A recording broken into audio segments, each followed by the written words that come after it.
Lorsque vous décidez de créer une entreprise, il vous faut bien évidemment vous positionner sur un marché avec un produit, éventuellement une cible.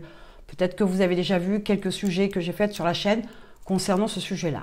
Mais ce qui est important aussi de déterminer, c'est le domaine, la thématique dans laquelle vous allez vous installer, dans laquelle vous allez vous plonger.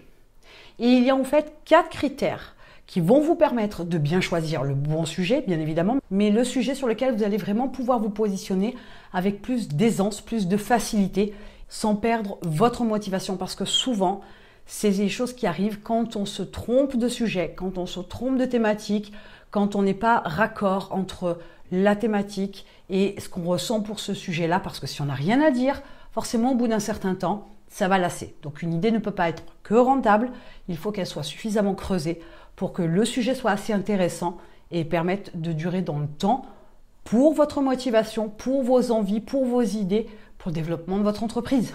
Donc le premier critère à prendre en compte, c'est le marché. Le sujet que vous allez déterminer, que vous avez choisi, alors peut-être que vous en avez plusieurs, c'est pas un problème. Il faut que vous fassiez quelques recherches sur Internet pour trouver si le marché concernant ce sujet est suffisamment important pour que vous puissiez vous y positionner. Si le marché est important et qu'il y a des concurrents, tant mieux. C'est qu'il y a un vrai marché et il y a un bout de gâteau, il y a une part, ou même des miettes suffiront peut-être pour certains marchés à prendre. Donc ne désespérez pas, bien au contraire. Il va falloir bien évidemment penser à se différencier de vos concurrents, mais si le marché a une importance particulière avec tout un tas de concurrents, dans ce cas-là, vous pouvez estimer que le marché est plutôt bon.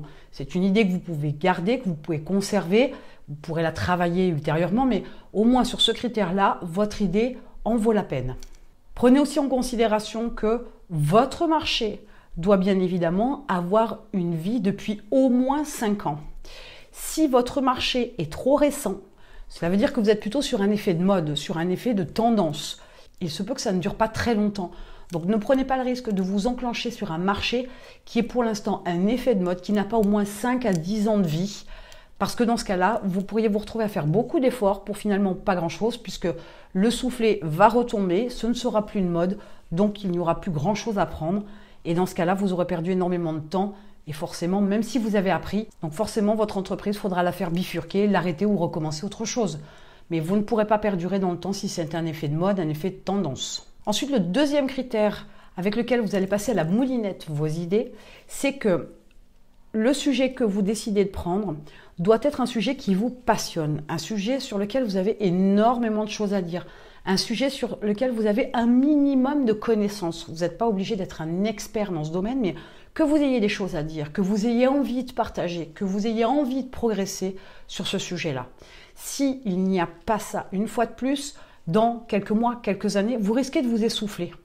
C'est un sujet où vous aurez l'impression d'avoir vite fait le tour, parce que ce n'est pas un sujet qui vous passionne, parce que vous n'avez pas d'idées qui viennent par rapport à ce sujet. Il y a des choses que vous n'auriez pas envie de développer, parce que le sujet ne vous passionne pas, parce qu'il ne vous enflamme pas. S'il n'y a pas d'intérêt pour le sujet, vous risquez là aussi de vous épuiser très rapidement et d'aller à l'échec ou de fermer une boutique. Donc, ne soyez pas non plus dans l'attente d'une super passion que vous avez depuis des années et des années. Peut-être qu'une simple passion qui vous paraît peut-être complètement anodine, mais peut-être que c'est un vrai sujet sur lequel vous avez beaucoup à partager, peut faire l'affaire. Donc, ne vous enflammez pas à chercher la passion ultime que vous pensez ne pas avoir finalement dans votre vie parce que vous pensez aimer beaucoup de choses. Mais peut-être qu'il y en a une particulièrement qui vous tient en haleine, qui vous passionne, qui vous donne envie de partager. Et là, on est plutôt sur la bonne voie. Enfin, il y a le troisième critère qui, lui, est plutôt axé sur le fait que le sujet sur lequel vous avez envie de vous positionner, qui va être la thématique de votre activité, la base, est peut-être lié à une compétence. Et là, ce serait encore mieux. Par exemple, la photo, où il y a des connaissances aussi, mais aussi une compétence, parce qu'il y a un savoir-faire derrière. On n'est pas uniquement sur de la théorie, il y a vraiment de la pratique. Et là, c'est un plus véritablement pour votre entreprise. Pourquoi ? Parce qu'effectivement, il y a la partie théorie qui peut être abordée, mais aussi la partie pratique. Il y a des gens qui ne veulent pas de théorie, qui préfèrent que la pratique. vous avez l'opportunité là de pouvoir jongler sur différentes cibles, même si ce n'est pas le but du jeu au départ, il faut une cible bien déterminée, mais vous pourriez avoir différents niveaux sur votre cible. Si vous voulez rester bien focus sur cette cible-là, vous allez pouvoir fournir aussi différents types de compétences. Et vos compétences, vous les vendez soit en vendant votre temps, mais ça, je ne vous le préconise pas, mais plutôt vous basez sur la vente de vos connaissances et compétences, sur de l'apprentissage en apprenant aux autres. Ce sera bien plus efficace et surtout bien plus rentable. Mais sachez que sur le principe, il y a toujours différents niveaux de connaissances et de compétences. Et même si vous êtes à mi-parcours, il y aura toujours les personnes en dessous qui auront besoin de savoir. Et vous allez forcément monter en connaissances et compétences avec le temps. Et forcément, il y aura encore des gens à qui vous pourrez apprendre tout un tas de choses. Et ça, c'est non négligeable. Sachez quand même que être débutant, c'est aussi un gros avantage.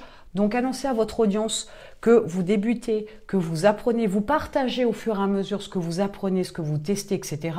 C'est aussi facile de se connecter à vous puisque votre audience pensera vous ressembler. Et vous montrerez à votre audience que vous leur ressemblez puisque vous êtes débutant. Donc, c'est aussi un gros bénéfice.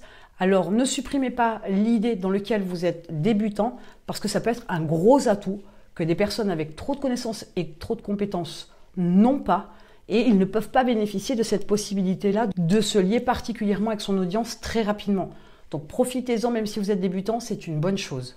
Et enfin, le 4e critère, dans l'idéal, dans un monde merveilleux, le sujet que vous allez choisir, là où vous allez vous implanter, le marché que vous aurez défini, si en plus ce que vous faites est quelque chose qui vous passionne dans la vie, etc., avec un marché, etc., peu importe, mais si ce que vous faites, c'est quelque chose qui fait vibrer votre mission de vie, votre super pouvoir, là, c'est tout gagné.